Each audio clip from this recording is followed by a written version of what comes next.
नवरात्रि के बाद कलश के जल और नारियल का जाने इस्तेमाल, घर पर बनी रहेगी माँ की कृपा।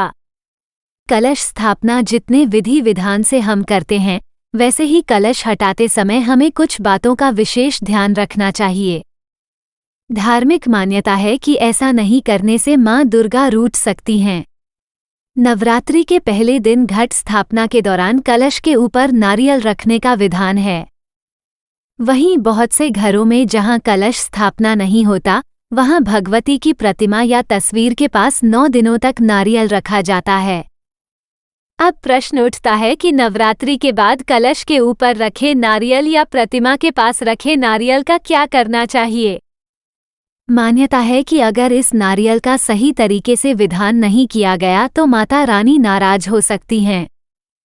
साथ ही आपकी 9 दिन की पूजा के संपूर्ण फल में भी दिक्कत आ सकती है। कलश हटाते समय रखें ध्यान। हम सभी जानते हैं कि नवरात्रि की शुरुआत घट स्थापना से होती है। नवरात्रि में कलश स्थापना और माँ दुर्गा के 9 रूपों की पूजा की जाती है। कलश स्थापना के दौरान उसके ऊपर नारियल रखना जरूरी होता है। कलश स्थापना जितने विधि विधान से हम करते हैं, वैसे ही कलश हटाते समय हमें कुछ बातों का विशेष ध्यान रखना चाहिए। धार्मिक मान्यता है कि ऐसा नहीं करने से माँ दुर्गा रूठ सकती हैं और 9 दिन में हमने जो माँ की पूजा अर्चना की है, उसका फल भी हमें नहीं मिलता है।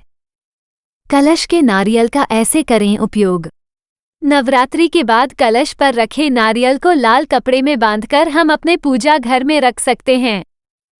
मान्यता है कि ऐसा करने से साल भर माता रानी अपने भक्तों पर कृपा बनाए रखती हैं। साथ ही माता रानी हमें धन वैभव का आशीर्वाद देती हैं। नारियल को घर के मुख्य दरवाजे पर लाल कपड़े में लपेटकर बांध सकते हैं। फिर अगली नवरात्रि के बाद पहले से बंधे नारियल को नदी में प्रवाहित कर दें और उसके स्थान पर नवरात्रि के बाद कलश से हटाए नारियल को उसी प्रक्रिया से बांध दें।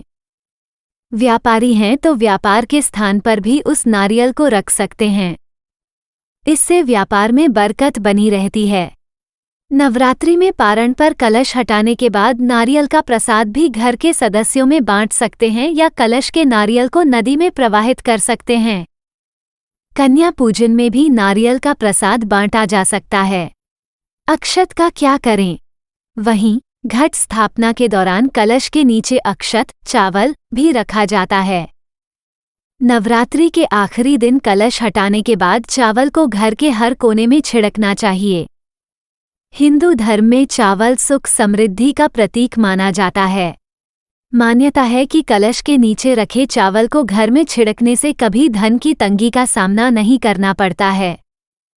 साथ ही घर में सुख समृद्धि और खुशहाली आती है। कलश के जल का क्या करें?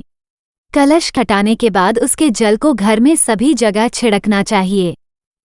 सदस्यों पर भी जल छिड़कना चाहिए। यदि व्यापारी हैं तो व्यापार स्थान पर उस जल का छिड़काव करें। किसान हैं तो खेत में उस जल का छिड़काव करें। इससे सुख समृद्धि बनी रहेगी। इसके अलावा हमें नवरात्रि समाप्त होने के बाद पूजा पाठ की सामग्री को नदी में प्रवाहित कर सकते हैं। माना जाता है कि ऐसा करने से किसी भी प्रकार का दोष नहीं लगता है और पूजा का संपूर्ण फल हमें प्राप्त होता है।